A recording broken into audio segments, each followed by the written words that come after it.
WVUA FM, Tuscaloosa.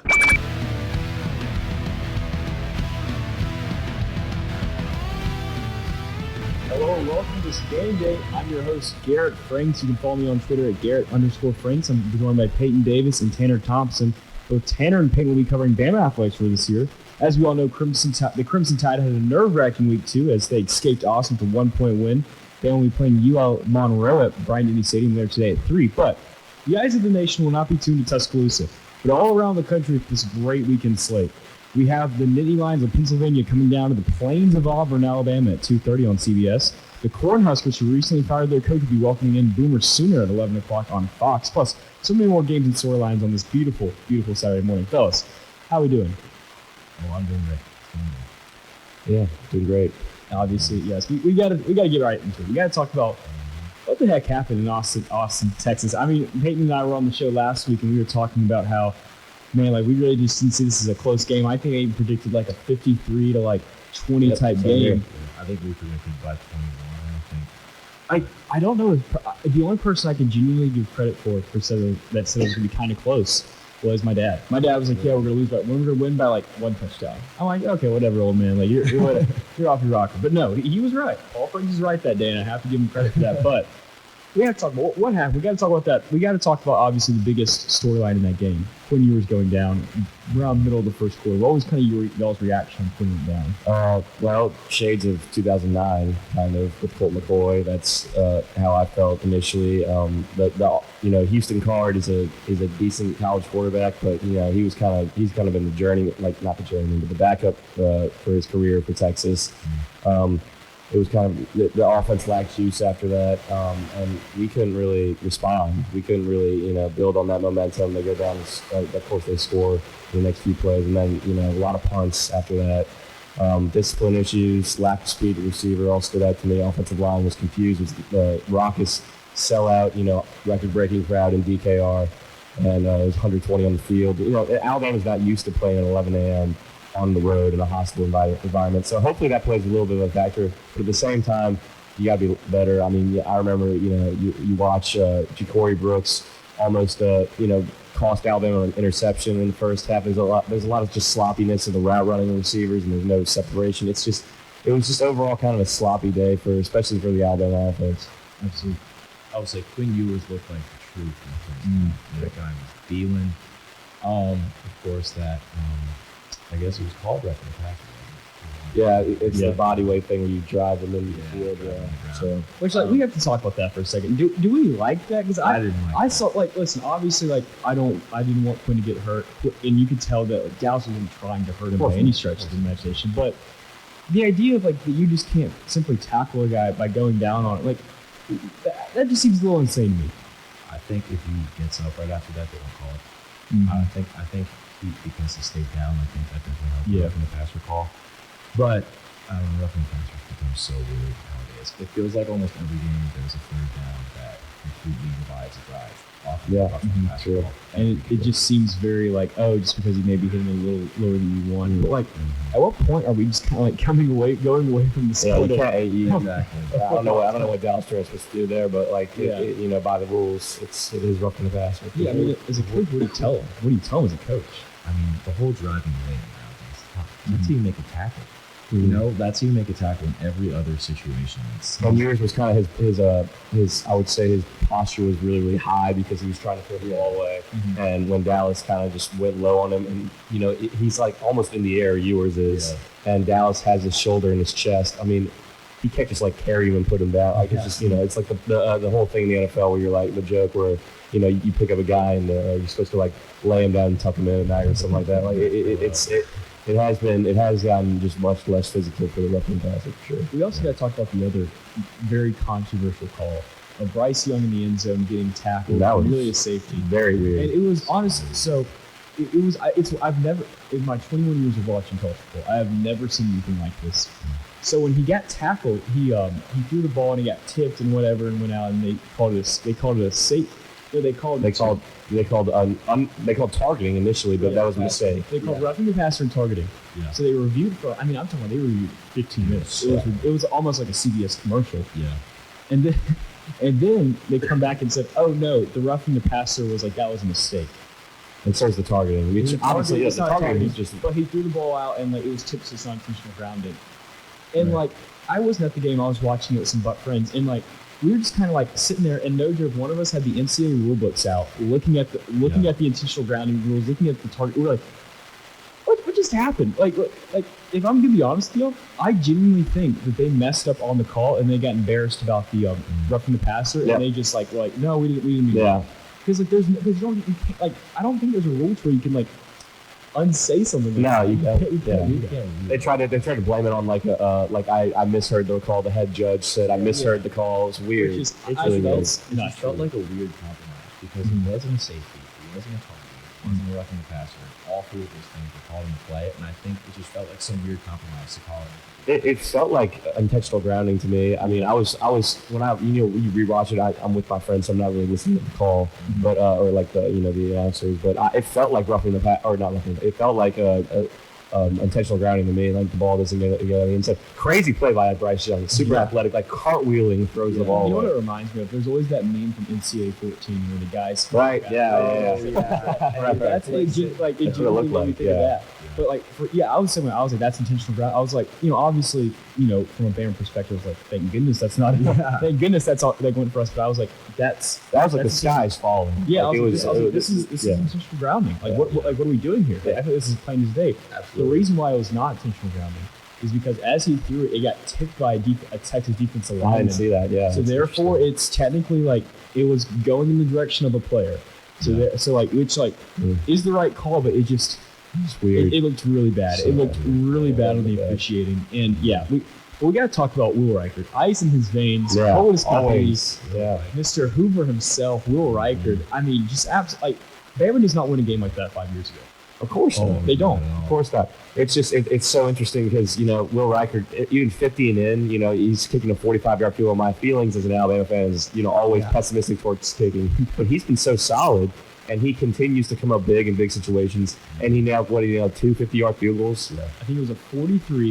It was a 52. Yeah, a 52, and then a 33 for their game winner. Right. Yeah. Ice in his veins. Yeah. And Bryce Young too coming up huge. I mean, it's bad man. It took crazy sorts of all you can handle to get out of that game with win. It's so crazy, Bryce. I genuinely. It seems like whenever the pressure's on him was when we're stalling out, he delivers. I mean, we saw it in Jordan Harris Stadium last year. We saw it now at I believe it's DKR Stadium. I mean, we saw this man, and we kind of forget at times he's a Heisman-winning, record-breaking quarterback at Alabama. Man, I was talking to my dad after the game, and I remember just and he's lifelong Bama guy, grew up right by Legion Field. He said, Garrett, I've never seen a guy that is play like this for Alabama. Yeah, I don't think we've ever seen it because there hasn't been a guy. And like you said, 5 years ago, you have Tua and Mac. They were great players, but special teams around them. Mm-hmm. Bryce Young, he's not credited with Jerry Jeudy, Devontae Smith, Jalen Waddle, and Henry Ruggs. He doesn't have that. So overall, just him. It like I said, reminded me of the Auburn game last year. I mean, it offense stalled at us punt. I'm looking at the drive sheet from the game. Just a lot of punts and then some field goals towards the end. And Bryce just comes up huge with that touchdown play, and then of course the sack escape where his knees an inch from the ground, which is the famous picture. But the sack escape where he finds Jahmyr Gibbs going to his left, throwing back to his right. I mean, you worry about the receiving towards now, but when you got that guy, you always got a chance. You know what it reminded me of a little? And it's funny because I was talking to a buddy, I was kind of chatting with a buddy through Twitter, and we were talking about Johnny Manziel. And so, of course, yesterday I was like, I have to go back and watch some Johnny football highlights. Yeah. And that play specifically reminded me of something Johnny Manziel would do. And I'm not going to compare Bryce to Johnny. Bryce is much better mechanic, he's a much better quarterback, but it's scary when you start seeing them both run around. It's like, oh my gosh. Because if you're on the other team, there's something you can do. Of course, man. You think that guy's covered. When he's coming back across the right and Bryce going to his left, you think he's covered. But that's just this special play. One stat about this game that really stood out to me: 15 to 100 yards, 15 penalties for Alabama, 100 yards total. What is the second most penalties ever committed in an Alabama game?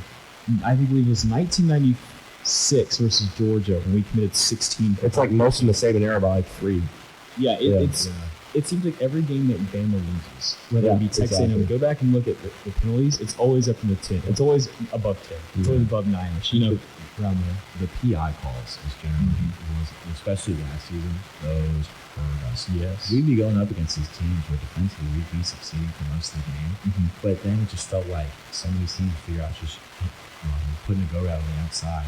And whoever our corner one is, whoever's going to be on that guy, every time it felt like last season, they lobbed the ball up, or it was with his head turned around, with human contact with the guy. And that happened a few times. I think it was back-to-back on Kool-Aid this week. And I think one of them was a little bit suspicious. One of them wasn't the right PI call. But, back-to-back, it sucks. Plus the offense, sides on the wing, seem like.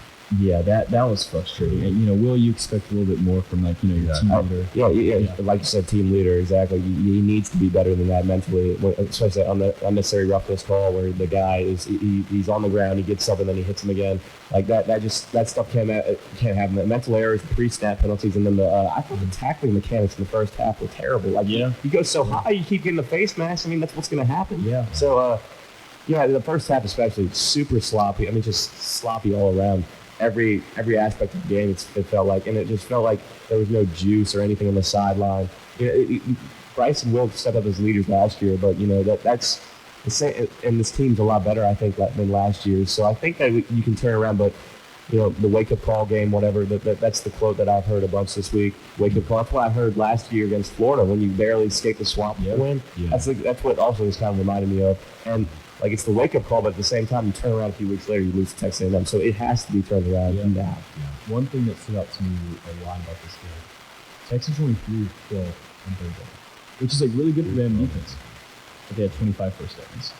Yeah, that. You can get a lot of them. Tough. That's tough. You can't allow that. You can't allow those second downs where it's 2nd and 8 to to let the little drag route get you and get 15 yards. You can't do that. And that's what especially when you have so many 1st and 5s and all that. When you got offside for no reason, or you're lined up in a weird way, or you do something it's just a bunch of weird things happening. I know Saban got after him this week, but I hope that he was stern in his message because his team needs it. I was talking to a guy who works closely with the team. We were just kind of talking about the Texas game and just kind of what happened, what was going into it. So obviously a lot was reported about what Texas did in the locker room. So there was no AC in the locker room. Yeah. So they had to.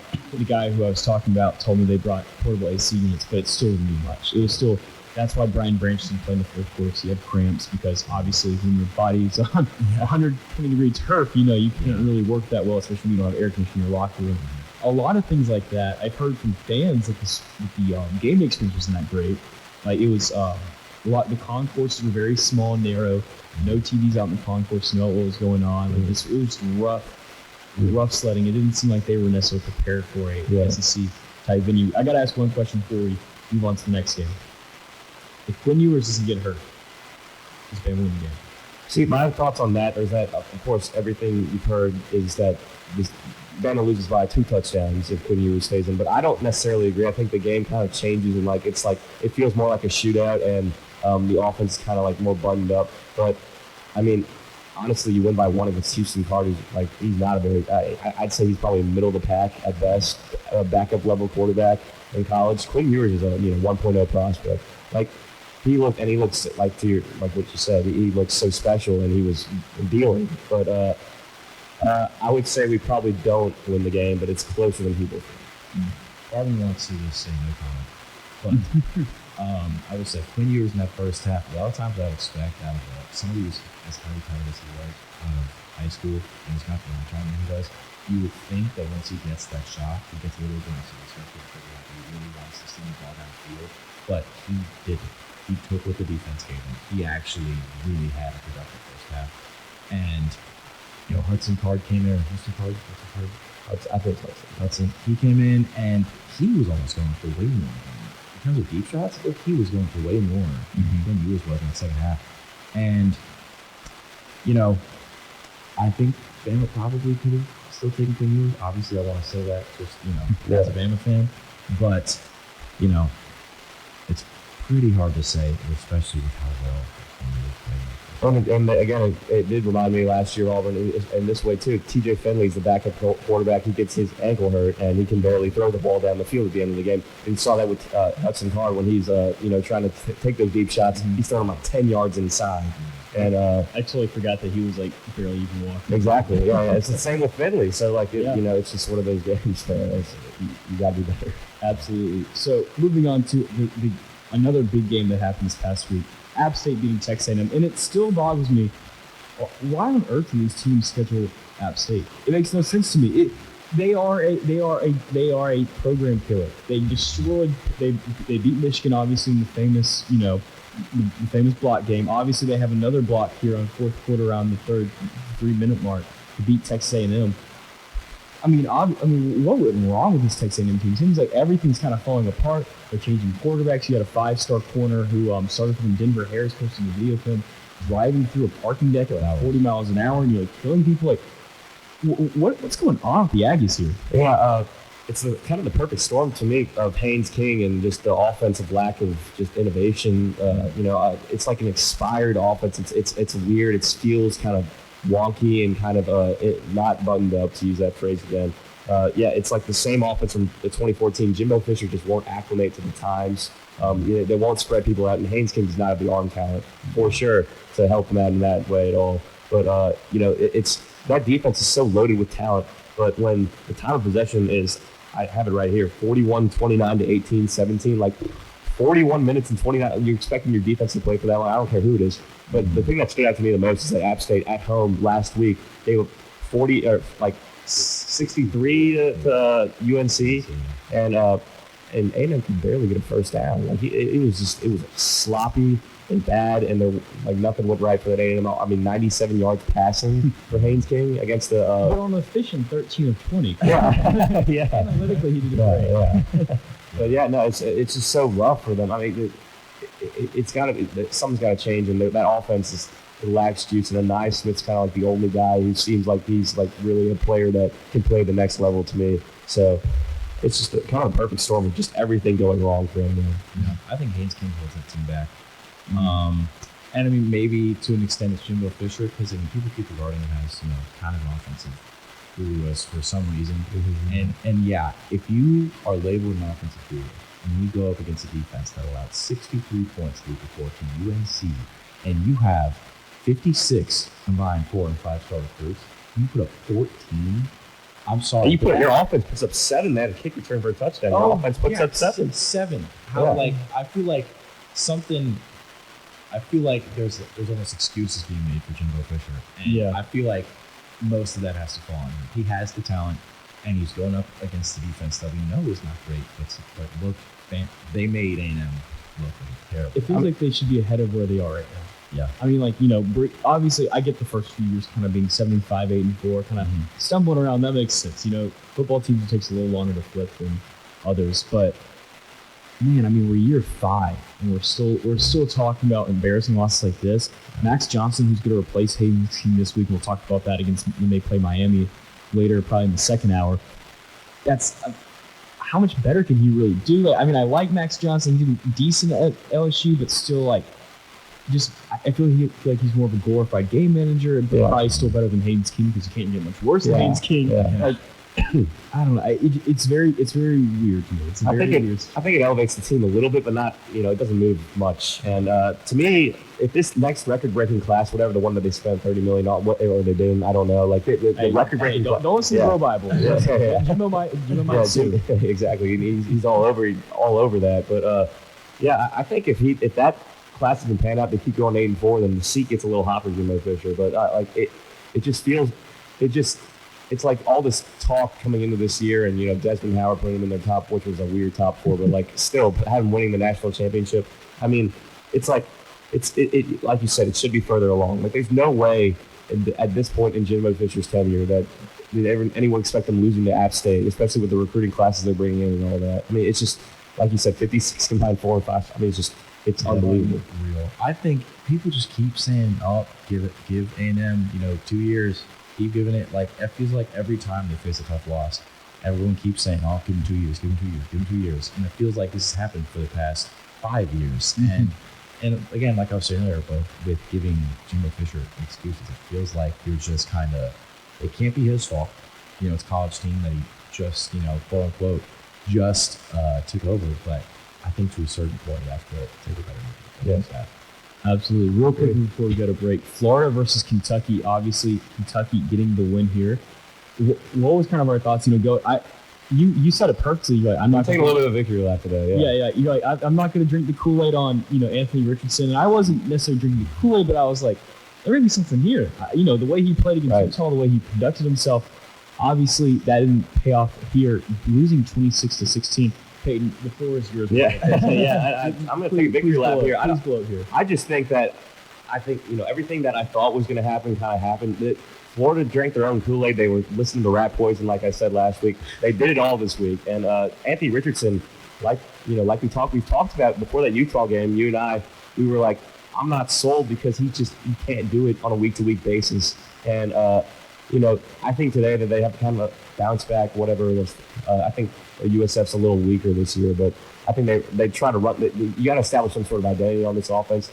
It was really, really weird. Just some of the things that Anthony Richardson was doing, it did not seem like there was any control or any like I said, it felt like that everything was just like it's not the continuity. Like I said, that's what I keep saying. And Mark Stoops and all that in Kentucky, that has been around for a while. And that it felt a lot more just like in control. For Billy Napier, Anthony Richardson's a lot of talent. I think Florida's a better football team, but it's just they run into these problems like every year. It feels like, and nothing's different. Absolutely. Tanner, real quick before we go to break.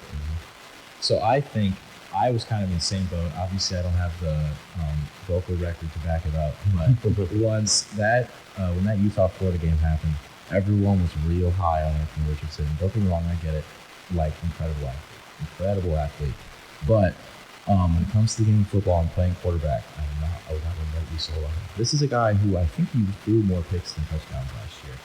And it's tough it's tough to give that guy first round high. Like 47% completion percentage. Exactly. He's such a special athlete, but it's just not production. You can't justify first round hype after one game against Utah. First pick hype is what it is. Literally Heisman first pick, next Cam Newton, like Tim Tebow, Cam Newton combined. Like it's ridiculous, and I think it's really the way. It was way too bad. I will say, I think I liked Will Levis in this game. I think Kentucky is not very good at running the ball, and Florida knew that, and I think Florida kind of came in and they made Will Levis. They kind of made him be the guy who forced him to play a good game and beat them, and he did. He composed himself for sure. That's where I thought going into last week. He's more like he's seasoned and he has all that upside. He's getting the top 10 picks too. Exactly, but he's also had the experience, and I feel like that was kind of on display last week. Yeah, absolutely. When we come back, though, we're going to talk about Alabama versus UL Monroe. We're going to talk about, how does Bama bounce back? What position you reevaluated? Receivers, are they a position of concern? So much more to talk about here on Gameday.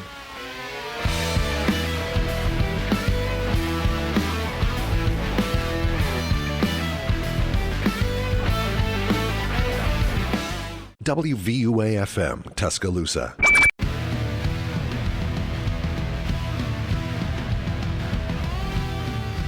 Second kick of the season, Alabama versus UL Monroe. Before we kind of get in the game, I want to ask you fellas.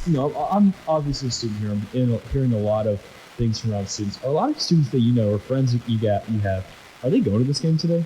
It seems like everyone I know is selling their ticket in bunches, trying to get out, trying to just watch the game at home or go to a bar and watch it. What are you looking at? I think it's going to be a similar thing where people go for the first half, and it's not. I think the weather's supposed to be all right, but the sun, $3 bucks can be right there. So I think people will leave by the second half. Hopefully, look, it's UL Monroe. Texas played UL Monroe week 1, which is kind of weird, but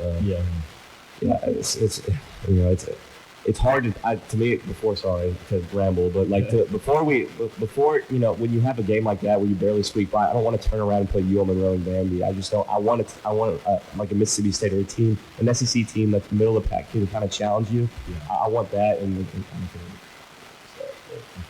it has to be today has to be another weekend after. Yeah. It probably will be. But the thing I want to see the most is limiting just like the spotted big plays. I feel like that's something we kind of do against bad teams is that we'll be, they won't be able to get yards in that 7-30 yard position downfield. That's something I want to see minimized today. I feel like that'll speak a little bit for defensive improvement. But it's nice because the biggest thing I'm worried about is receiving for the team. And Utah State, it's going to be in the Utah State thing where they look like they are first round draft picks, but it's you already know. Yeah. First off, how dare you disrespect Vandy? The doors are back, baby. The doors are back. Yeah. But no, I agree. Kind of talking about which positions or how Bama really kind of bounce back. Which positions do we really kind of need to look at a little closer? Receiver's my biggest one right now. It's got to be everyone's. I mean, because honestly, sure, like our DBs, sure they got burned by Xavier Worthy at times, but Xavier Worthy is also a great player. By the end of the year, I think he's gonna be up there with Jackson Jigba for how much people look at him. Plus, Bijan Robinson. I'm not worried about the defense. Defensive game plan is good. I think the O-line is still an area of question. I think Darian Dalcourt should not be starting center. I think Seth McLaughlin is much more of a physical player and much more of what you want. Better last year, too. Yeah, much better last year. We saw it in the SC Championship game. We saw the difference when Dalcourt came back in, and it's night and day. It's night and day. He's not as physical. I like the offensive line. I thought played better than people say, but it seems like when things were starting to really fall, the wheels were starting to fall for the offense. They were not holding up, and that safety was or the one where they got that sack on third down where it's McLaughlin, Dalcourt and Kendall Randolph. They're kind of in miscommunication, and Randolph just doesn't see the guy. They don't get the mic call off or anything. Price got nailed. Yeah, so Price got nailed exactly. Like I said, it really does feel like Auburn to me in that sort of regard. And like we've been saying, the receiving core, you want someone to step up. I said before the year, you know Jermaine Burton's a solid player. He was missing in action last week, but you just want to see someone else step up. Trayshawn played well at the end, but you need to see wire to wire sort of improvement and stuff like today. You leave no doubt. I agree with completely. Yeah, our offensive line again. That's something that hasn't been exactly the point of or one of our strengths. Especially these past 2 years, I feel like we've struggled against pressure consistently. I think the big reason why A&M beat us last year, and it's just scary seeing it kind of creep back into the offense. I do think that the offensive line was not bad. It felt like they were giving Bryce Young time. These guys just don't get open. I mean, receivers are no separation. And that's why I think Bryce Young has so much better than absolutely. The guy had fantastic. almost nothing going for him. Yeah. And what he was able to do, especially in the last drive, I mean, I didn't like the play calling. There were multiple touchdowns he offered at the line of scrimmage. Multiple. I think there was a few times where he got a man or had somebody on the outside and just put it up for him and got it. That's something that is you would love to see out of a quarterback as an NFL scout. But in this game, he had nothing going for him, and he made that game work. I completely agree. And just I think the things that Bill O'Brien sometimes runs into is when you give Bryce Young just one read, I think it gives you problems because this receiving core is not special. I don't think it's special. I think it's got a lot of depth, it's got a lot of talent, but right now certainly is not producing on the field like you wanted to. Yeah. I think you need to give Bryce Young 3-4 reads and let him operate himself because, like you said, he's special sort of generational talent. Why? I mean. You heard Joel Flatt say on the call, I heard him say this. If Bryce Young's 3 inches taller and 30 pounds heavier, we're talking about Trevor Lawrence level generational prospect. I completely agree. Yeah, I think one thing that's really interesting about the receiving core is that you can tell we're missing J-Mo or Mechie. J-Mo just lightning fast speed, would get past anyone.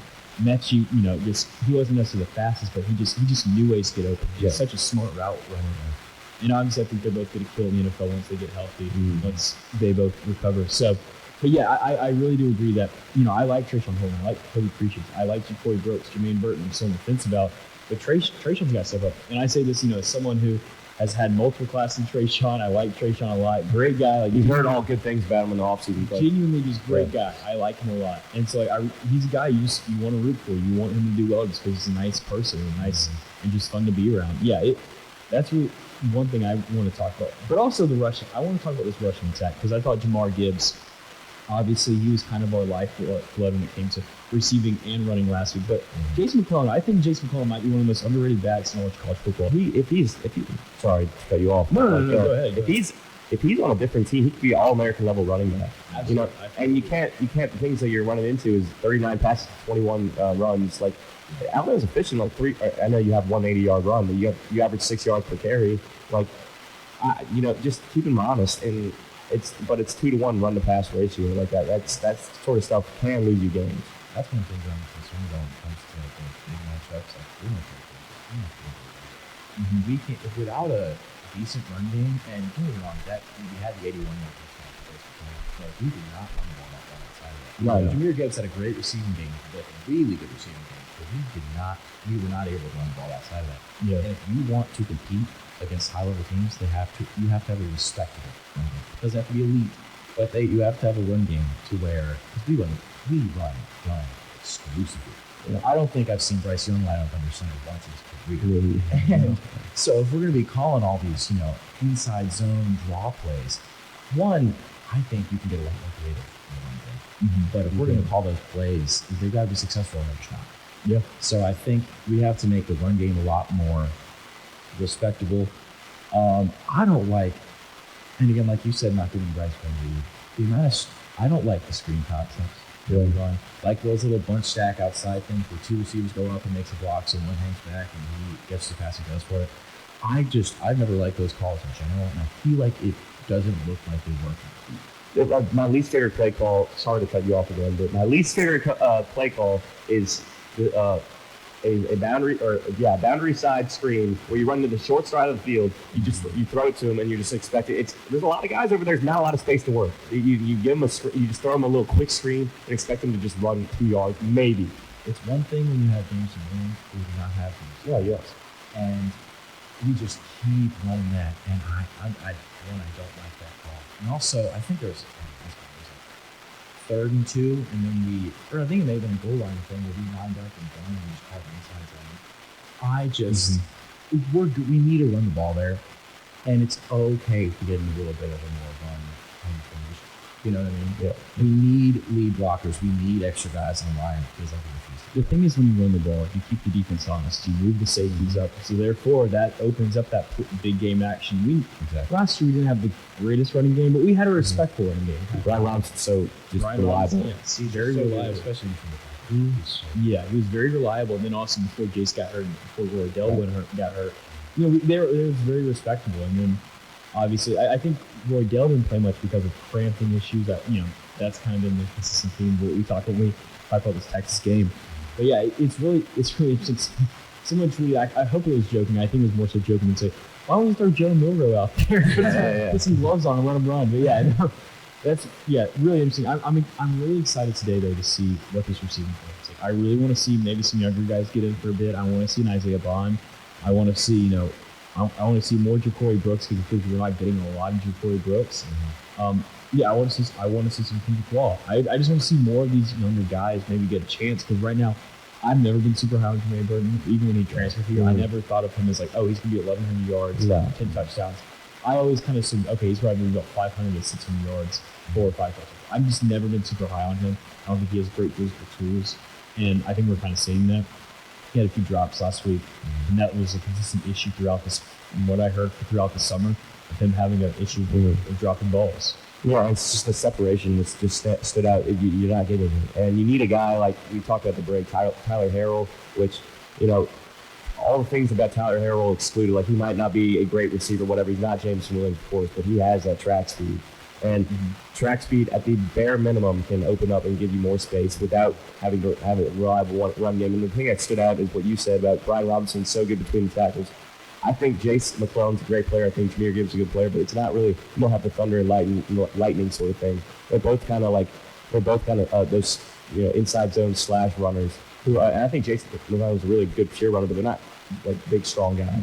And Roydell Williams, when you're fourth, by the way, just when you're fourth in inches, like a foot, and you fall down the way you tripped and whatever, cramping issues, whatever, you can't just fall down and lead with your forearm and just jab your forearm into the ground like that. You need to get that first down. That almost costs the game. So I want to see more of Like if you're in a game like that where you're cramping a lot, go and the kind of we're doing this, and Jay said that little neck thing, but you got to have like every other play, honestly, switch them off, platoon them in, keep the defense on its heels. It just feels like there's not a lot of juice, there's not a lot of creativity, like you said in the running game. I think it's a great point. Yeah. The strange thing about it is that there's not a whole lot of creativity in play calling, and don't get me wrong, Bryce Steph probably has some involvement here, but when it's a drive that we have to score, that we have to, then somehow the play calling seems to open up a little bit. And one, you talked about Ja'Cory Brooks a little earlier. Shout out Ja'Cory Brooks.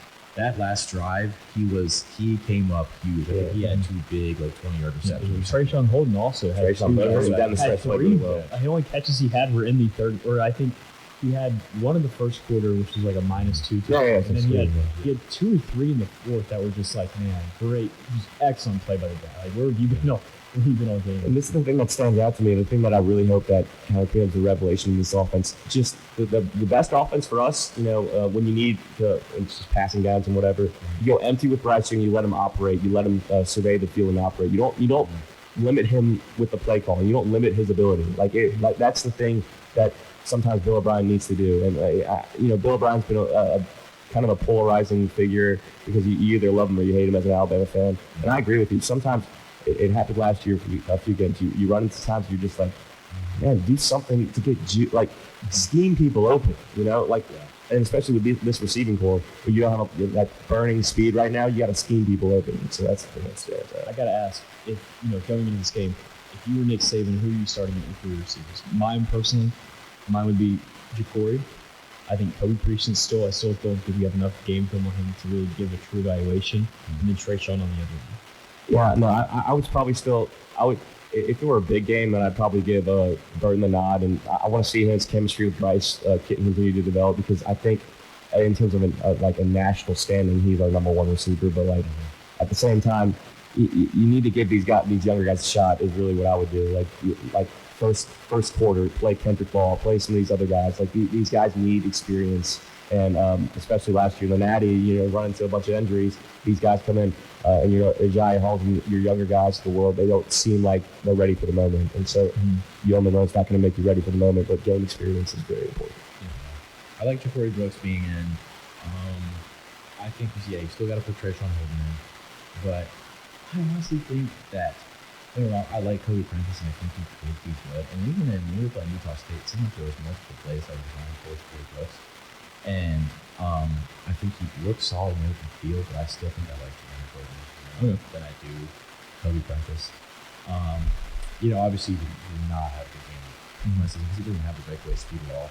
But I think once you match up Jermaine Burton with somebody who does have breakaway speed, once you get a true XYZ wide receiving core on this team, you get the big wideout X, slot Y, and deep threat Z. I think that makes that X receiver a lot better, if that makes sense. Kind of like the NFL with the Tampa Bay Buccaneers. Chris Godwin makes Mike Evans a lot better when he's on the field. That makes sense. And that's a great point, because it's the same sort of thing with Mechie last year. You got Jameson Williams. I don't think Mechie's really capable of being a number 1 receiver to himself. That whatever. I think he's better than Jermaine Burton for sure, but Jermaine Burton can be that sort of Mechie, like 78% what Mechie is. 70-80% what Mechie was. Yeah.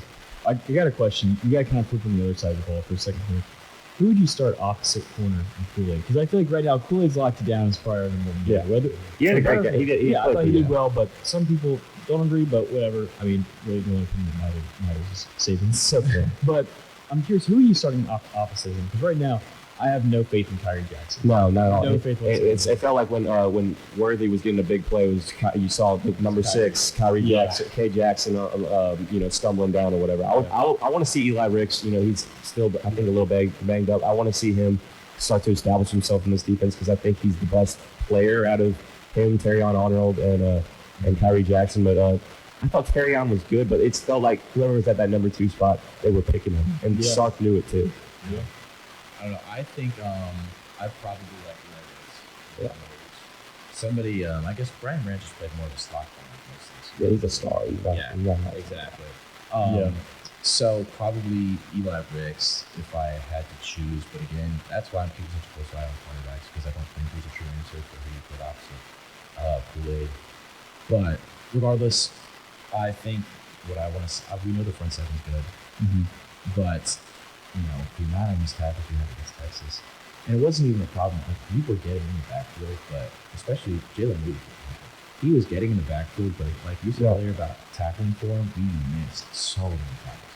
And I want to see, and I know we're not playing Ethan Robinson and other Texas running backs this week, but it would be nice to see some blown-up plays in the backfield just to kind of. Well, you talk about scheming people open. Sark, I thought, did a great job. I thought he called a great game. It seemed like even in that flat protection, it didn't seem like it was there for Alabama. They weren't fast to the ball, and probably had something to do with the heat and the conditions of the game. But you want to see, your pursuit was not there. It just seemed like the sloppiness. That's really what. So it's other on the team today. It's gonna be hot. It's not gonna be fun. Yeah. I know we don't really get a fall down here in the South, but of course it's gonna be hot. So we need you gotta learn to play in the heat. You gotta learn to play in the heat. Yeah, and then also in the cold. And eventually we go play in, it's somewhere where it's like 2 degrees for a playoff game. But I digress. But one thing I think with the cold corner debate is fascinating because Kool-Aid's obviously locked down number 1. I think I go Terrion Arnold. Yeah, and I know you like Terrion. The reason why I go Terrion over Eli Ricks is because Ricks is in the doghouse right now, from what we know. He's still kind of getting through some stuff. He's still a little bit immature.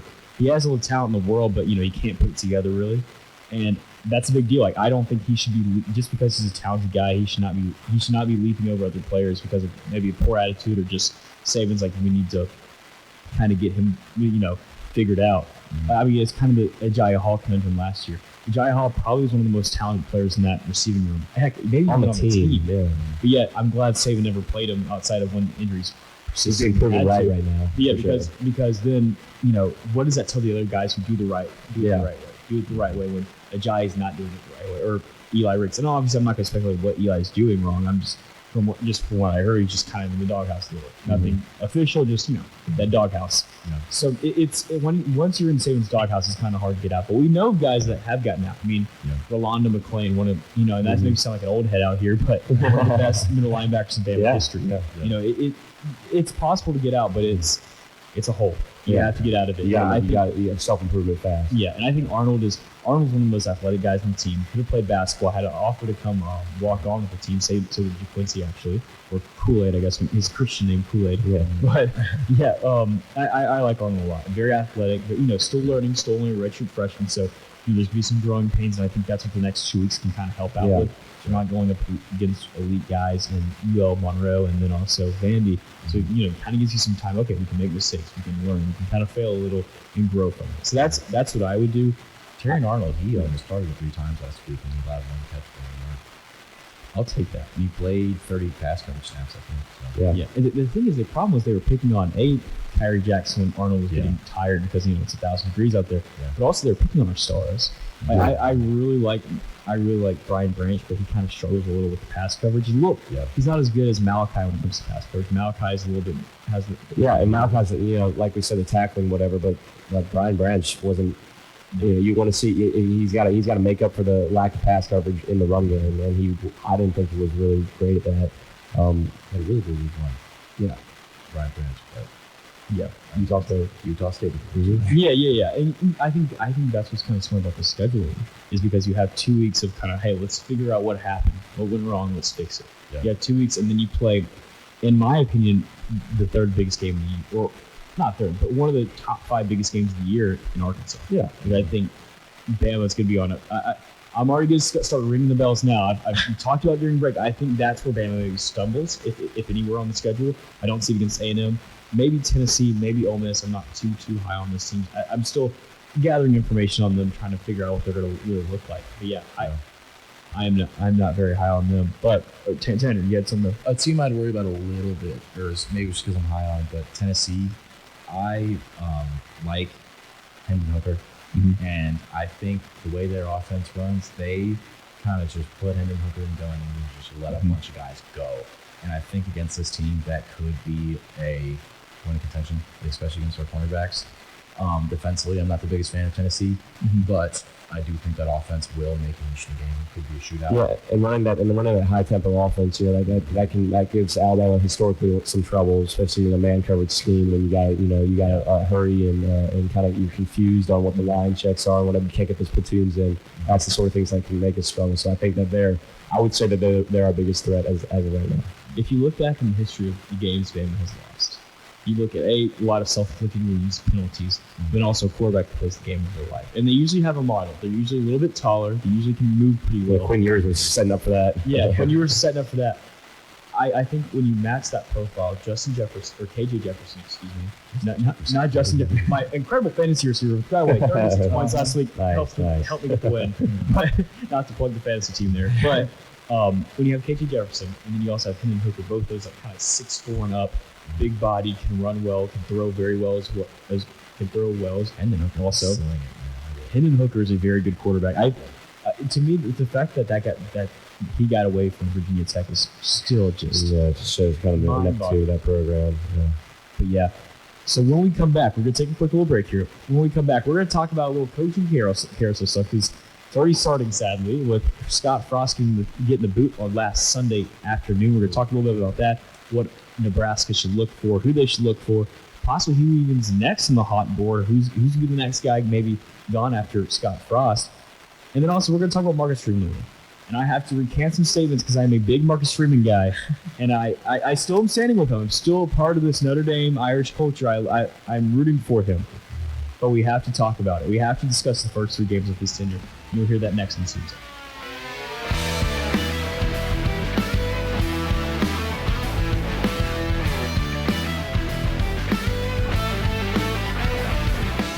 WVUA FM, Tuscaloosa.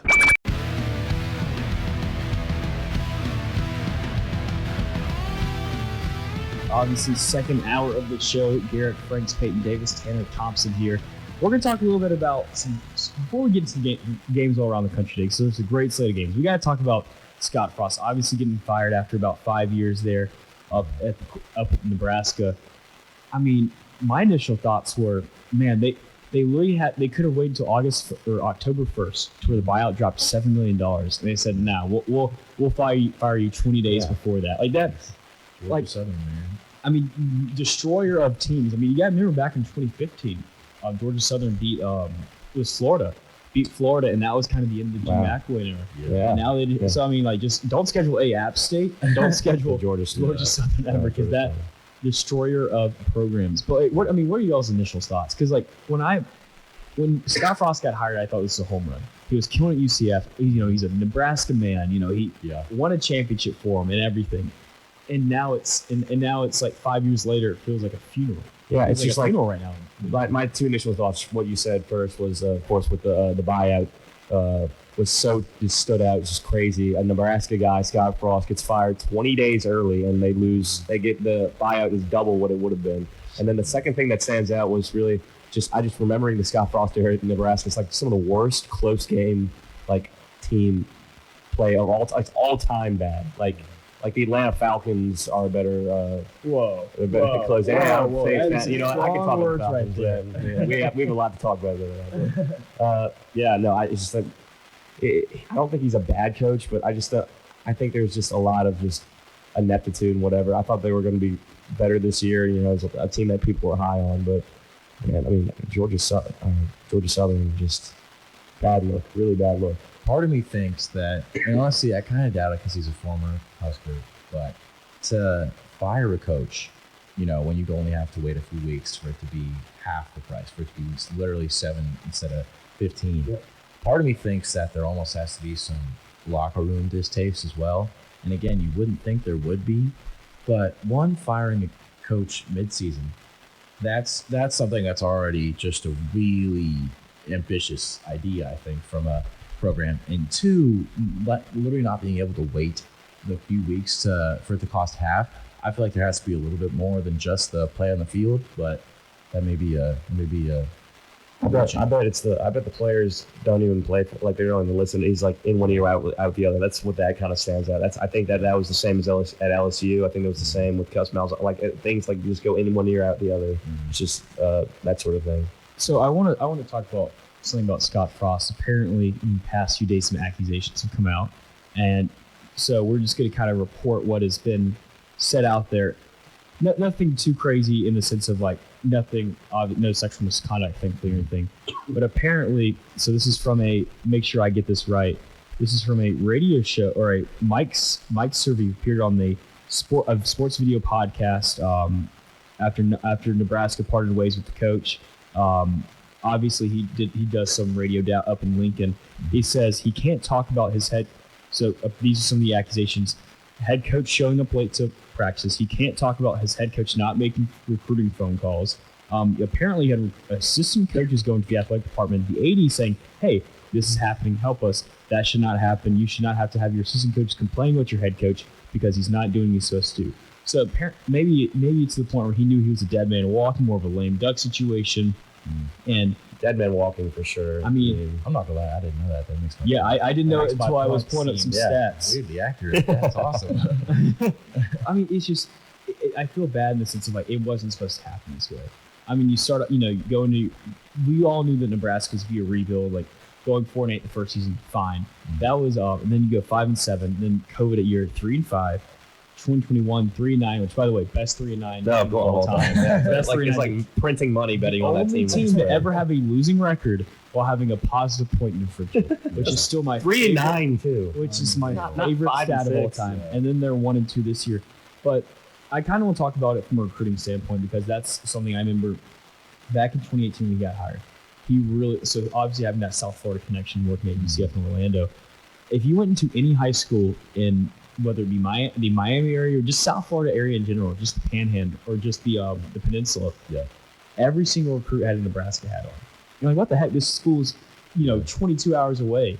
He was recruiting that hard, and all those kids ended up coming. So not all of them, but a lot of those kids ended up coming, having a great recruiting class 2018 and 2019. Problem was more than over 25 players in a 1-year span transferred. Another 20 of those kids transferred. All those 4 or 5-star kids that, I'm going to leave home, go to Nebraska, ended up coming home, going to schools like UCF, going to schools like Florida, going to schools like USF. I think his strategy was gone because he lost his pipeline. And when you lose a pipeline, you can't get it back. That's like the beginning of the end. Yeah. And Mickey Joseph, who's their interim coach, said this week that they're removing some of the team apparel or whatever, just about having a clean slate. And when I hear stuff like that, it just shows me, like what you said, the locker room was for sure up in arms. I don't think that they were playing for Frost anymore. I think they were listening. I'm sure Frost, his post-game interviews where he's kind of pointing the finger elsewhere, it just felt like dead man walking, I think is the perfect way to put it. He was that for the last year. Yeah, and it's crazy. So I don't like this guy. And Brandon Walker works for Barstool. I think he's just awful. But he says he makes a really good point when he says when you lose your pipeline, you're dead. You're dead because the thing is, the thing is, you got to remember. I think they're one of the teams they benefit financially, but they're really hurt by not being in the Big 12. Because who were they getting when they won those championships back in the 90s? Kids from Oklahoma, kids from Texas. Yeah. You don't have that anymore. Kids from Oklahoma and Texas are not going to Nebraska. In fact, they're going to Houston. They'd rather go to a future Big 12 school than go to a Big 10 school because it's Nebraska. Yeah. It's just kind of that losing connotation. There's the connotation of Taylor Martinez. Adrian Taylor, like all of them. All those guys. And it's just,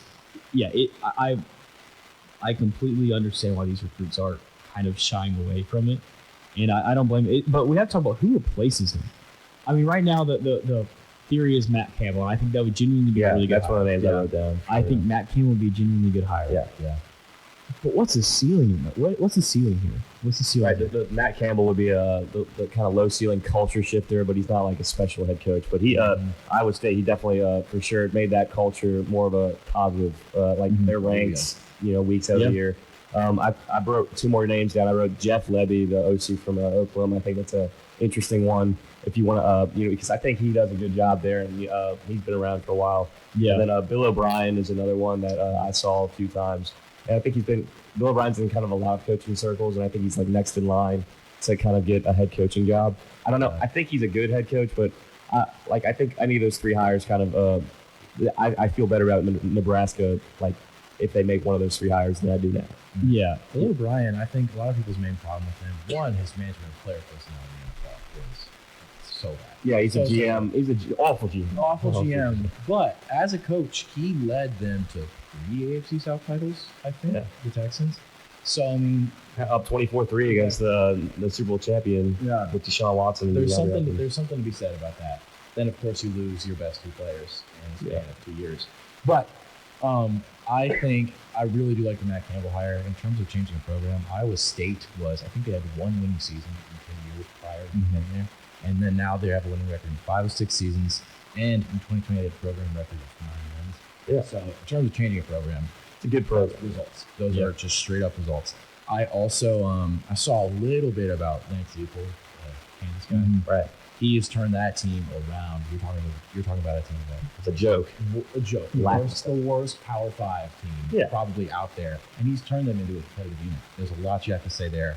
And of course, my favorite, partly humorous, partly real, Matt Rule. Take him, hire him, please, please, please, please, please. He does not belong in the Carolina Panthers. Why not hire the NFL coach? Why hire a college coach who can take an NFL coach? Yeah.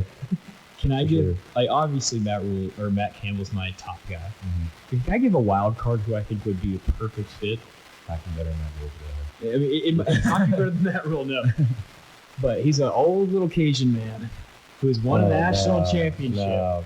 He has a beautiful voice. Nebraska? No. I would kill to see, I would pay a dangerous amount of money to watch Coach O, Coach Ed Orgeron, Coach O, take over at Nebraska. Yeah. Coach O in a windbreaker, I feel like it's kind of a weird look. He's always shirtless and sweating a lot. So. But I mean, for real though, I mean, he has that pipeline to Louisiana. He can kind of start rebuilding the Texas one. He is a recruiter. Man. He is a heck of a recruiter. I've read his book, and his recruiting philosophy is insane. It's incredible, but it's insane, and it wins. Yeah, he's a great recruiter, and he's a great locker room guy, and he can kind of rally the troops, and he's got such the iconic voice. But I think Coach O, anytime you give him, you're asking for it every time you give him an actual head coaching job. I think as an interim coach, he fills it, and he was that for Ole Miss and USC, I believe too, and LSU. You know how LSU ends. The perfect storm gets him that millions of dollars, and then he gets the $30 million buyout. I don't love the look of him constantly, taking pictures with girls at different SU. But I'm not a huge fan. I do not love Ed Orgeron as a football coach. Rallying the troops up. I will say one thing that's interesting there, Coach Mickey Joseph. You know where his last job was before he got to Nebraska? LSU. He was a DB coach there. So really, there is a precedent for LSU guys going there. So we have established that. Precedent. I mean that more joking, but also I would pay a dangerous amount of money. Same reason why I would pay a dangerous amount of money to have Houston Nutt back coaching in the SEC. Would it work? Absolutely not. Purely be fun. Absolutely fun. But we have to move on to a guy who I have to low-key eat a little crow on about. Marcus Freeman. Obviously lost his first game against against Oklahoma State last year. The bowl game. It's fine. Blue big lead. Yeah. First game. Still have Jack Cohn at quarterback. You're switching over. Second game they played excellent. I was so a lot of people high on him. Very high. You can go down my tweets. You can look. All summer I've been praising Marcus Freeman. He's won the offseason for me. But then you lose to Marshall. And listen, I love me some Thundering Herd. Have some few friends go to Marshall. I like Marshall.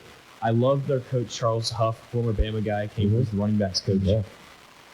But that's one of the most embarrassing losses in Notre Dame history. We are Marshall, baby. We are Marshall. I'm not a big fan. We kind of gone back and forth on this. I'm not a big fan of Marcus Freeman. He's a player's coach. He's kind of he has that presence in the locker room but he's more. I think he's too buddy. I don't think he's a great in-game adjuster. You can kind of see that. I was higher on Notre Dame after they lost to Ohio State than I was, prior to that game. Yeah, it looked good. It looked really good. You can't really have a good loss, but it was a good loss. Yeah, it was a good loss in the horseshoe. But then you turn around and Marcus Freeman, he's his first home game. He's talking about how this is a great day for my first win in the program, whatever. And just turn around, you just lay an absolute egg. I don't think Tyler Buckner looks great right now. I think he got hurt. Yeah, and then he got hurt for the season. Right. He is. That's true. Yeah, tore something in his shoulder. I like Buckner. It feels like they're kind of, they're obviously their playoff chances are done, but even besides that, they're kind of like sleepwalking. I think they get better. I think that Marcus Freeman is kind of learning on the fly a little bit how to be an in-game adjuster. Yeah. But I did not love what I saw, and it's just my questions are still there about him. Marcus Freeman's a likable guy. One, just in the general population and in the locker room. Mm-hmm. I think I saw something about when they were first naming him as head coach. Yeah, man, everyone's crying, everyone super was emotional, ecstatic about it. It was awesome. Yeah. It was really cool to see that. And You had Southern people becoming Notre Dame fans, which everyone's like, "Oh, I Notre thought Dame there'd looks be great." peace in the Middle East before we had Southern folk actually like Notre Dame. Yeah, and dude, I think you can be good. Like you hit the road with being players coach and not being able to be like that. And obviously, maybe that's I'm speculating a little bit, but it's tough to argue against 0-3 and a third loss against Marshall. And the losses, besides the Ohio State, we talked about that, but the ones that they haven't looked good. They just haven't looked good. Mm-hmm. And I want to keep making excuses for him. I want him to really turn that program into something really good, but to a certain extent, 0-3 is it's like Marcus Freeman's such a likable guy, and then Brian Kelly's kind of not much of a likable guy, but he's the football coach difference. I think, I will say this: I'm not going to back off my thing saying I think Notre Dame could eventually win a championship, potentially win a championship in the next 5 years. I'm not going to back off that claim. It's still too early. It's only 3 games. Yeah. I think that'd be an overreaction, but I think there is some concern because you got to remember a lot of these coaches kind of start like a Central Michigan type school where they started like. UAB, or they started, a smaller program to where they can make mistakes on a smaller scale. Mm-hmm. He doesn't have that luxury. Yeah, he has to make his mistakes at a big scale, on a big scale at Notre Dame, one of the biggest schools in America. Like you have to, one of the biggest scales. Yeah, the NBC and all that. One of the biggest TV contracts in football history. I mean, it's almost to a point to where I feel bad for him in the sense because he's having to learn all on the fly, but it's hard. I mean, it's hard for you to feel bad when you're making $7-6 million a year. I don't know if they disclose because they're a private school, but it's gonna be really interesting. I think they turn around. I think they beat Cal this week. I don't think that's gonna be too much of a problem for them. But Tanner, any closing thoughts before we go to break? I mean, hire Matt Rule. That's all. Hire Matt Rule. That is all. Matt Rule to the Huskers. That's my final thought. Yeah, absolutely. The show endorses Matt Rule to Nebraska. It sure does. Absolutely. The show's not a fan of Matt Rule, but we want him to be hired by Nebraska. Yeah, we want him to be hired. When we come back, though, college football games all around the country. We got Auburn, Penn State. We got Georgia. We got Ole Miss, Georgia Tech. We have Michigan State versus Washington, BYU, Oregon, Oklahoma, Nebraska. It's a great weekend to slate as you are listening to the Students or the Game Day.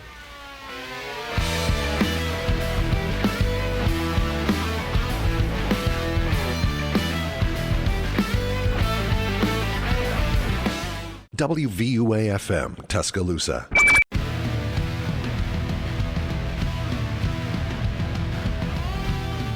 We start off with Georgia versus South Carolina. I think this is going to be a sneaky game for Georgia here. I'm not saying I hope so. I mean, yeah, I think I really hope so. I sure want to be honest. Yeah, Tanner, what are your thoughts on this? I mean, don't get me wrong. It's a Power 5 team, but South Carolina does not play football. Unfortunately, as much as you say it's going to be a sneaky game, I don't really know what to like about South Carolina, especially against Georgia. Mm-hmm. I don't think they have any answer for that front seven. I think Stetson Bennett has looked really good at the quarterback position this year. Really athletic. He's looked a lot better. Exactly. So I think obviously Georgia's had a bunch of no doubt games against. They've played Sanford and Oregon. Yeah. Mm-hmm. And I would put Oregon in a similar tier to South Carolina personally. South Carolina maybe a little bit above Oregon, but that's the furthest I'd go. And I think it'll be another one of those games where they just dominate. Yeah, I think it's also interesting because anytime Spencer Rattler steps on the field, I think it's interesting because it's fun. I love watching him throw. I think it's some things are like whoa, but then some things are like that's what I thought was going to happen. But I think Georgia right now it hurts from the bottom of my soul to say this, but they feel like those 2010s Alabama Kirby Smart. You can tell he's around those teams because he's building what he has at Georgia the last 2 years. Feels like Alabama-esque, and this team just feels like they're a team that's going to be they're so buttoned up and well coached right now, and they're flowing so well. Mm-hmm. I think they win this game. I think they cover the spread. I think they win. I think that there's a difference in talent. I think that their defenses look better than I thought it would. Those tight ends, man. Yeah, that's tight end room. It's unreal. It's not fair. I mean, it's insane. To have 3 talented tight ends to that extent, that opens up the playbook so much. Yeah. You have 3 dynamic receivers that are also decent run blockers at tight end. That opens up your playbook. They're great blockers, and you can line them up anywhere on the formation and just put them in just matchup nightmares, all 3 of them. Mm-hmm. And it's just a special room.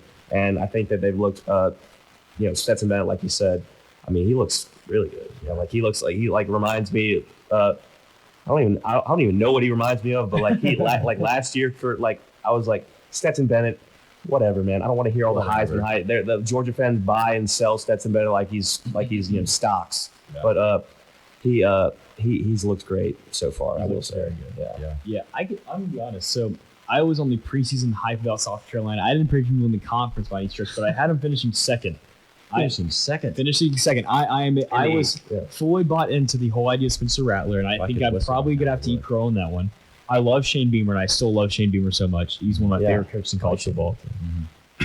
But I think Georgia's too much. I think maybe they keep it close for a quarter or two, and maybe a good scenario for them is that going into the second half, they're only losing by a touchdown, which I think that'd be a win at that point. Then I think Georgia would eventually pull away, but. Yeah, I mean, I fully agree. I think it's going to be probably a 20-plus point win for Georgia. I got it 48-20. I think, like you say, it's closer for a little bit, but I think Georgia's just kind of too much right now. They're so buttoned up. They feel like they're just flowing right now. They're the number 1 team in the country a lot. Hopefully, I hope they kind of skid a little bit, but they've looked great so far. But something I kind of thought of, seeing Stetson Bennett play well. Stetson Bennett is 24 years old, and it's kind of giving me the same vibes as Kenny Pickett last year. Kenny Pickett, he's a great comparison. Been with the program forever. Not the craziest athlete, but he's been with that program for a while, and he looks really good. Yeah. And I think he can contribute a lot of it to the program. Again, we'll see what happens for the rest of the year. Obviously, Kenny Pickett had a great year. I believe he was a Heisman candidate. Yeah, he was in New York. He was in New York, yeah.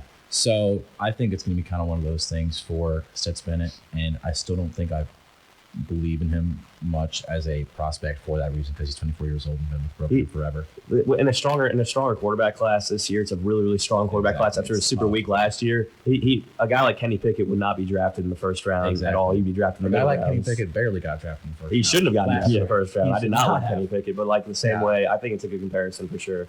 Yeah. Absolutely. Now moving on to the next matchup, Miami versus Texas A&M. This one's interesting. So right now, and you really can't go off the ESPN matchup predictor, but 53% think Miami's going to win. 46 Texas A&M. It's been one of those weeks, one of those games where a lot of different opinions across all the spectrum. Mm-hmm. How are you feeling about this game? I see this as A&M kind of reasserts themselves and they look better. I think they win. I think they cover and win.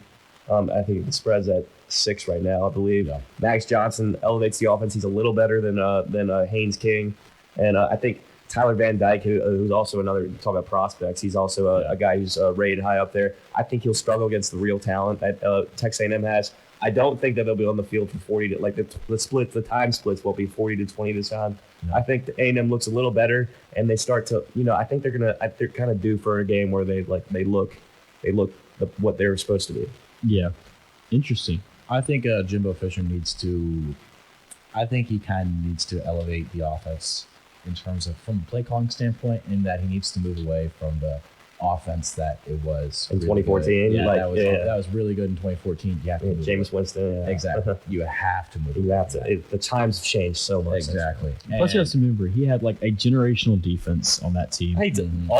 So much talent. All those guys ended up playing at least one game in the NFL. Yeah. All the starters. So it's you don't have you have talent at A&M. You don't have that talent. Yeah. Kelvin Benjamin just opened up a deep memory when you said that. Yeah. That was. Panthers. Yeah. Former tight end. Yeah. Top my biscuit away from being a tight end. That's the same as Booger McFarland. Okay. Oh man, that's funny. But yeah, dude, it is such an interesting game. I'm honestly not sure who I'd take because I think A&M has to get a lot right, especially compared to last week. There's a lot of things they have to improve on, which it is the opportunity for them to have a prove it game. I'm not the biggest believer in Tyler Van Dyke because again, I'm big on the being good at the quarterback position and then being an athlete. So we'll see how it goes. But I mean, you talk about intense practices. I'm sure that week of practice for A&M was super intense. And I mean, man, I got 24-13. I think I said my score 24-13. I think it's lower score. I just don't think A&M, their offense isn't special enough to like even take advantage of a Miami defense who I don't think is great. Yeah. But yeah. Yeah, I'm going to go Miami as well. I think Tyler Van Dyke, I think, people hyped him as a Heisman guy, and then that kind of expectations are kind of settling down to him just being a good quarterback. Mm-hmm. I think good quarterbacks beat this team, though. I think I think he's good enough to beat this team. Henry Parrish, he's had a good season so far, 217 yards, 37 carries, 4 touchdowns. And they get an established run game, even though that's kind of a hard ask considering how good this front seven is. I think then you can obviously open up passing lanes, and I think then you can get some really good scoring there. I think it's going to be a lower scoring game as well. I think it's going to be like a 24 to like 14 game, but I got Miami, and I think some questions start being asked in College Station about the job security. Yeah, I think the seats warm. Yeah, it's going to warm, especially like I said earlier, the class, their record-breaking classes and pan out. I think the seat will start to get a little warm for them. But yeah, I think the blueprint's clear, but I don't see Miami having the sort of third down success that App State had. I believe they were 9 for 20. If you get 20 third down situations, you usually lose that game. Yeah, but you convert 50% of them, you usually win that game. Yeah. So I don't think that Miami has enough. I think that A&M's due for a little bit of a game where we're like, all right, they do have NFL talent. Yeah, Because they do. Absolutely. Mm-hmm. I think I like a 21-17. I think like you said. Yeah. I think it's going to be lower scoring. I don't think A&M has the offensive firepower to put up much more than that, especially when they couldn't put up more than 14 against App State. Mm-hmm. Obviously, I think something will change this week, but I don't think it goes past. How confident are you on Max Johnson, actually? Like, more confident than Haynes King, like I said, but I mean, he is good enough to last year in that quarterback room where you have like Doug Nussmeier, I believe it is, and Miles Brennan at the time, and he held them both off. As the start, no one really thought he was going to be much. He's Brian Johnson's kid, but basically all he was. Yeah. But yeah, I think he's good. I think he's okay. But I don't. As a college quarterback, I'd say he's below average, especially for a team that has top 10 regard. Yeah. In A&M. You mentioned Brian Johnson, played at Miami. His son now, Max Johnson, first start for A&M versus Miami. Yeah. Can't write it better. You can't write it better than that. It'll be interesting to see who he starts off with. So obviously that game's at 8 o'clock tonight on ABC. We'll be able to watch it obviously after the Bama game. A game though that we're not going to be able to watch because it starts 30 minutes before the Alabama game. Penn State versus Auburn. In this game, super fun.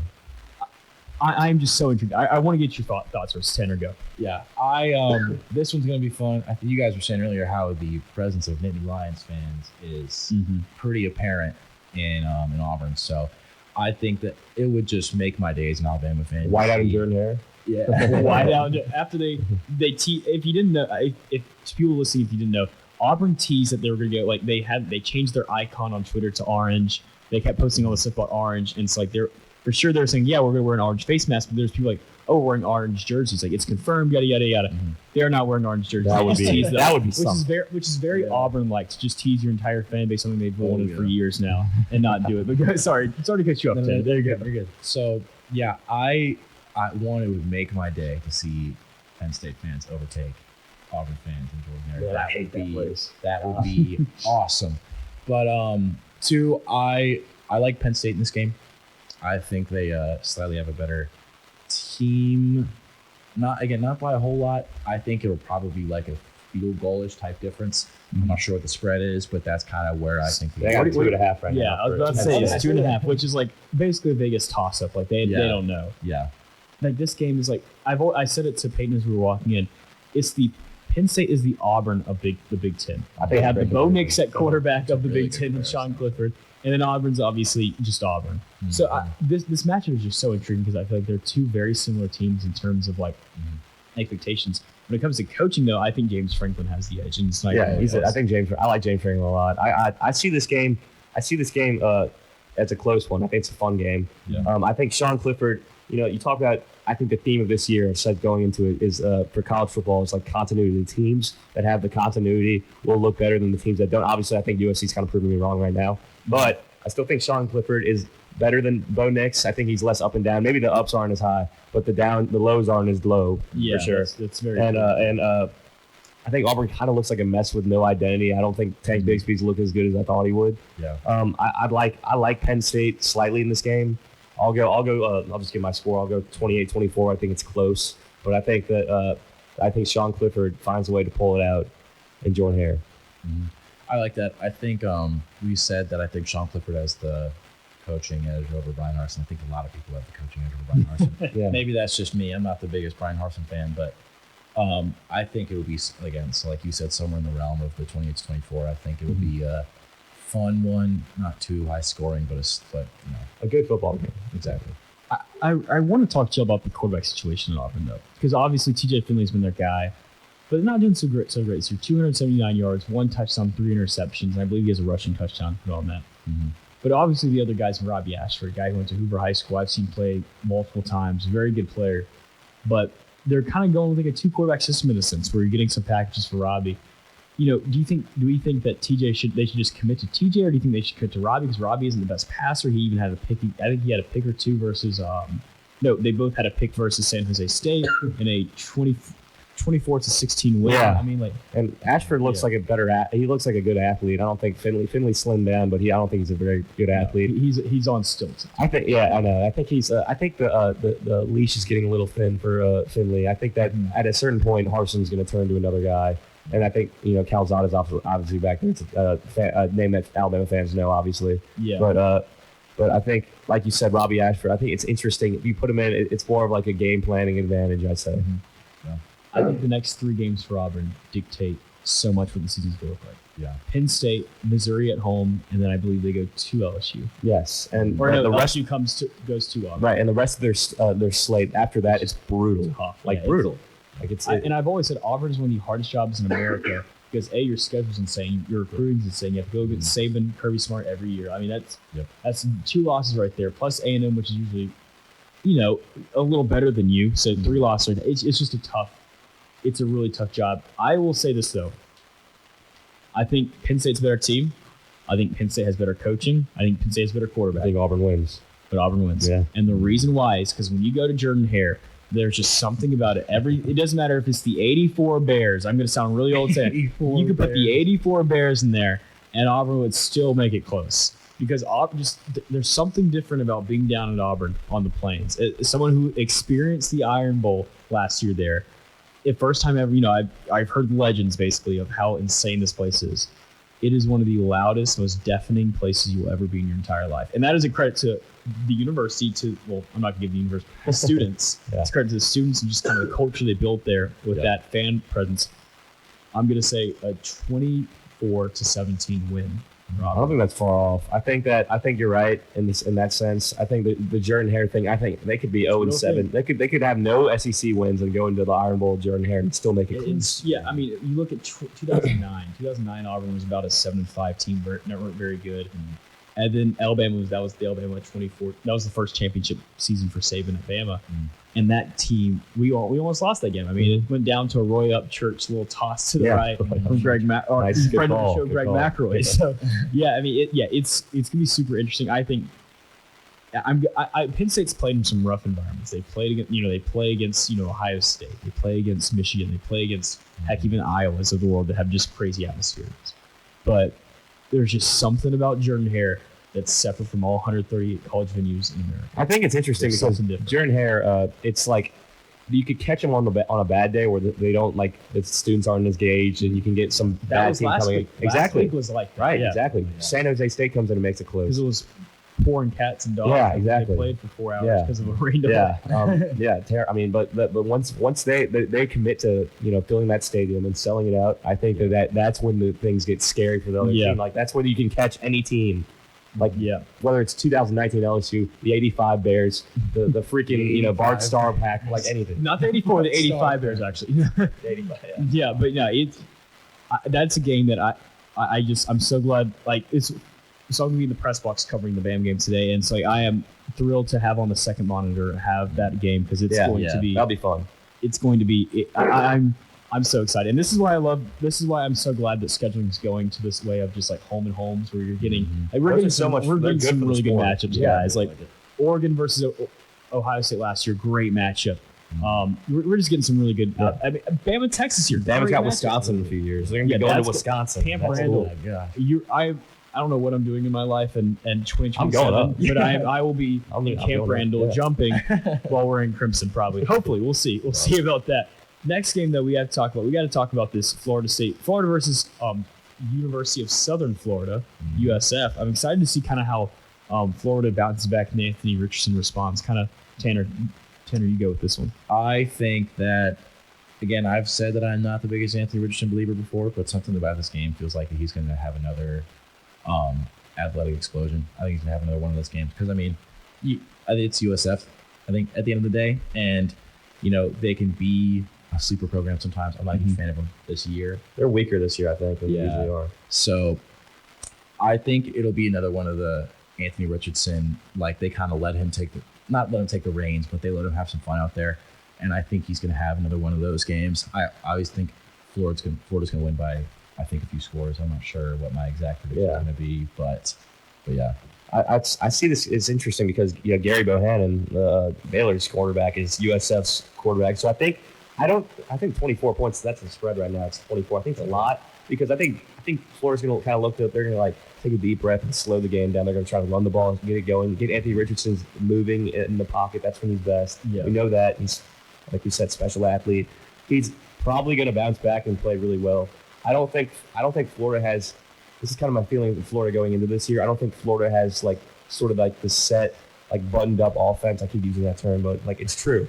Buttoned up, like in a sense that I think that their offense is a little wild. I think that they could, they're going to score points today. I wrote down 42-17. I don't think they cover the spread, but unless that is 24.5 spread. Is my math wrong? That might actually be covering the spread. Yeah, that's 25, right? That would be covering the spread. So I think apparently they will, but I think it's super tough for them to stay away because you don't know what Florida you're going to get today. I mean, I think that they're going to bounce back. They're going to play well. They're going to play better, and it's a weaker opponent. But Gary Bohannon's got a big game experience. Like why can't he go for a few scores himself? So it's interesting.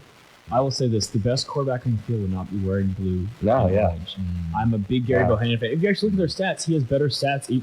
Both just two interceptions. But Bohannon has 391 yards compared to Richardson's 311, and has better passing percentage. I got a Florida still, but I think it's going to be a close. I think it's going to be closer than people expect. I think it's going to be. I think 24 is a lot of points. Yeah, I think 24 is a lot of points. I could even see it being like a 35-21 game, where it's just like one of those games where like Florida scores in the last three and a half minutes to kind of solidify the game. But it's kind of one of those like, ooh, we kind of escaped there. Like, I'm not super high on his name slips my mind. I can't remember the USF coach. He came from Clemson as their offense coordinator, if I'm correct. I'm not very high on him. I thought it was a weird hire at the time, and I still am standing by that. I'm just not a fan of it. But yeah, I got USF in this. Or not USF, Florida. Excuse me. I think it's so interesting because there's gonna be some drives where Florida's gonna go 3 plays, 75 yards, and be like, this offense is explosive, and then you're gonna have to turn around and you're in the next drive. Anthony Richardson's gonna get the third 3 straight and completions 3 now. Like it's so wild. It goes with the Florida's gonna go where he goes, like where he takes it. I fully agree. Yeah, I think that Anthony Richardson, when he's playing a game, I feel like he gets taken over by how he starts playing the beginning for the rest of the game. So, like, again, for example, against Kentucky last week, he didn't have a great start to the game, and you could see that it kind of had him a little bit shaken for the rest of the game. He wasn't as confident. He wasn't, going for as much. It seemed like he missed a couple bad throws. Yeah. He missed a couple bad reads. So I think if he starts out rough, then I think it's going to hurt him for the rest of the game because that's just kind of what I saw against Kentucky. But that's why I think either will be like win by a touchdown, 2 touchdowns, or it's a blowout. Yeah, it's a guy with a beautiful, throws a beautiful ball, throws a great deep ball, but in short and intermediate game, he really struggles. Yeah, really struggles. That's what the percentages really drop off. And in college, to be that first round prospect, that top 5, sort of talent that he is, you got to be able to complete at least 60% passes. I mean, that's what you have to do in college. You got to hit all 3 levels if you want. Yeah, and he cannot hit all 3 levels, which he hits the hard ones, but the easy ones are not easy. Yeah. So we're going to ask Tanner to be impartial about this next game. The Georgia Tech Yellow Jackets will be going and playing the Ole Miss. I believe this game is at Georgia Tech. So welcoming in the Rebels. How are we feeling about this game? I think this one, I'm not saying Georgia Tech's good because they're not very good. But I think this could be a bit of a trap game here for Ole Miss. Tech by 30. Whoa. You heard it here first.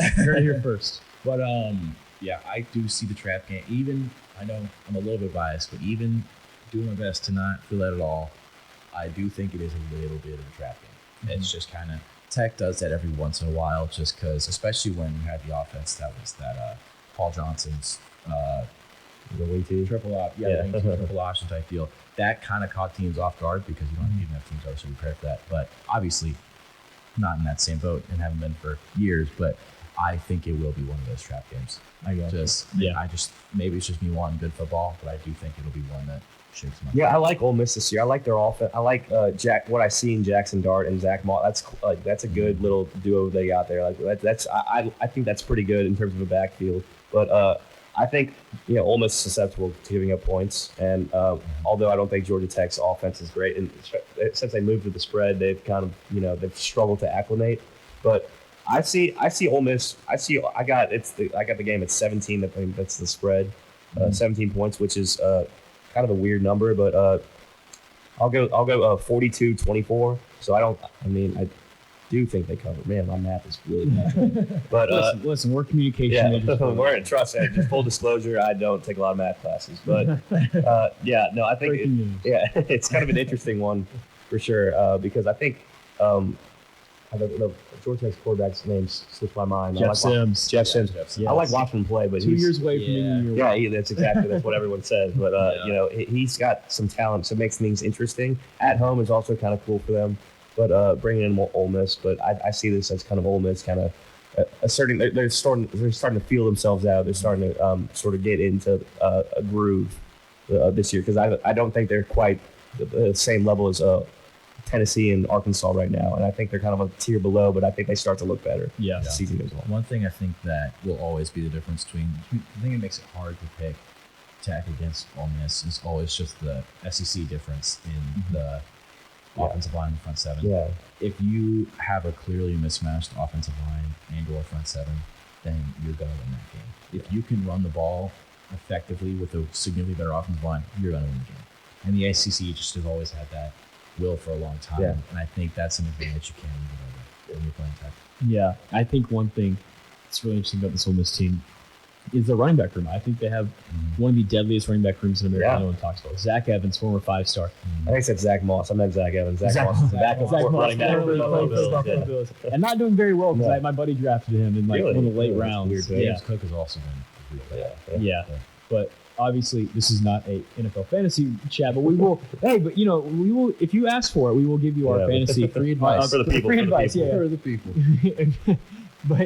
But we talk about Zach Evans a lot.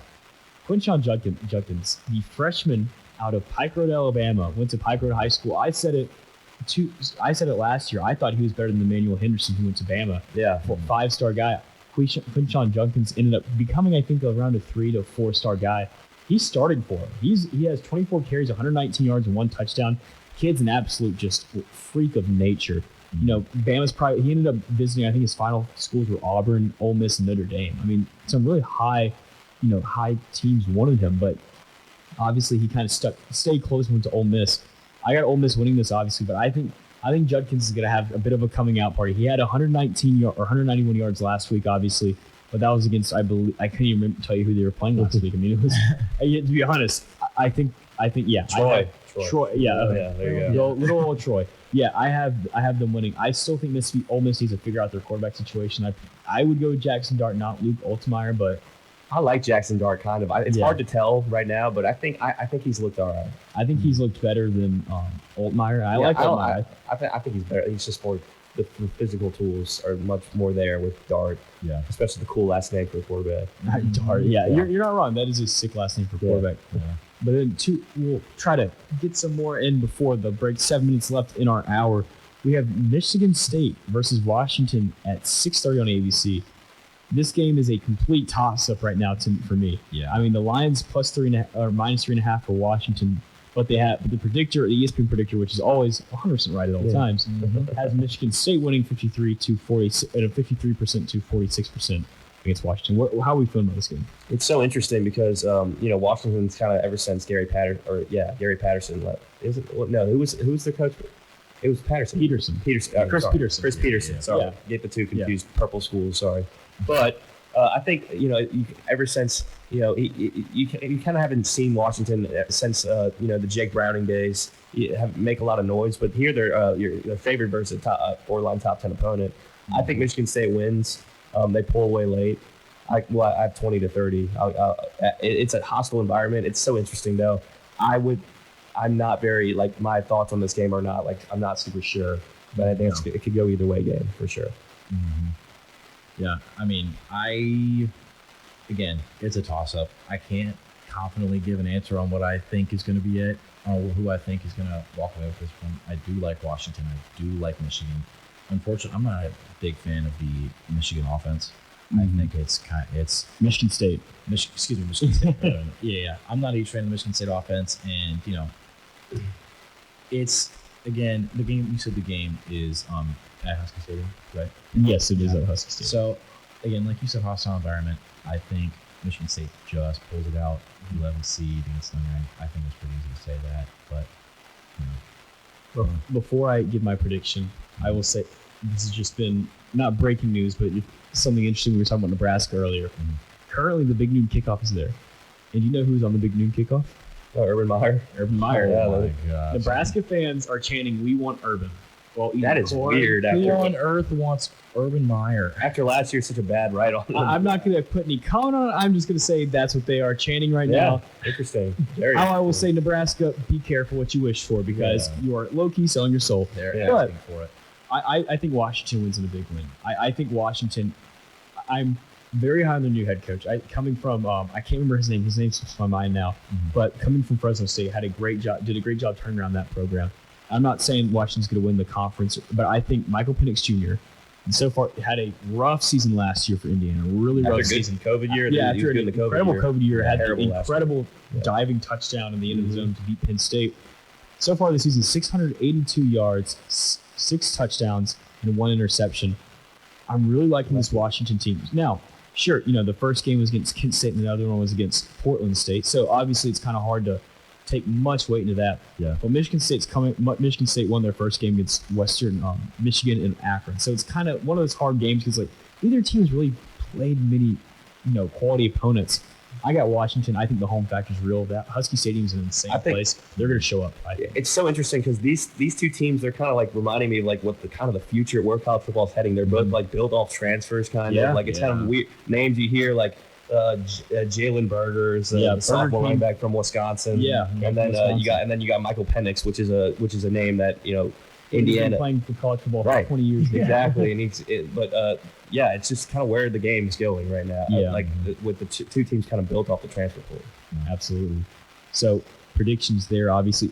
Probably our last game we can cover with only 3 minutes left in our incredible. We've had a great time so far, but we sadly have to end because we have our own games to go to. BYU Oregon. I think this is one of the most intriguing matchups, and of course, all these games are at 2:30. So I don't know what's going to be on my screen at 2:30 because there's so many good games.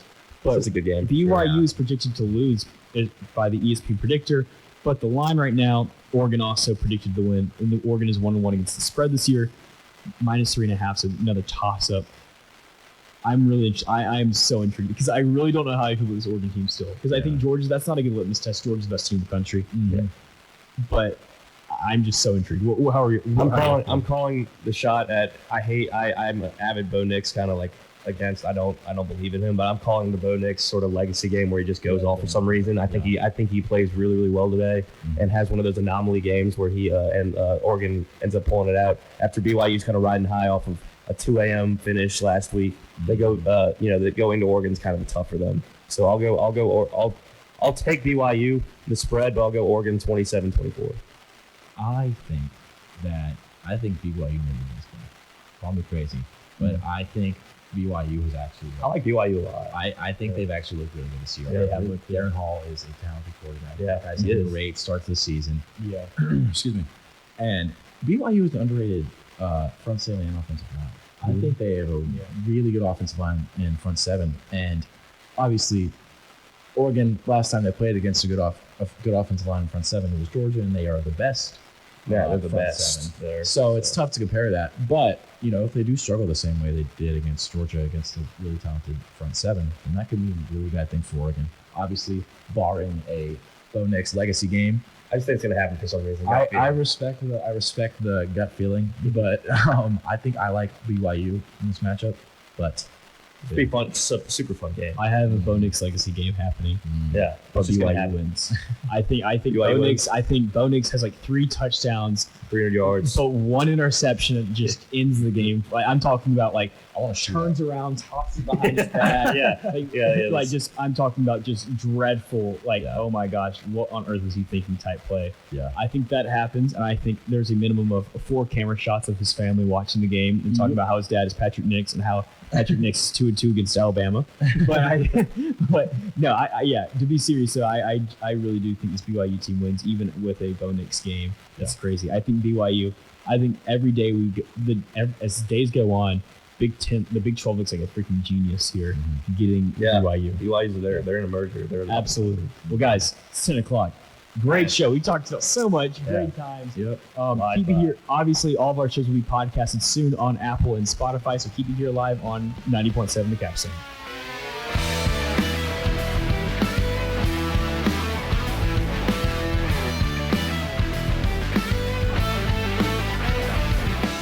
WVUA FM, Tuscaloosa.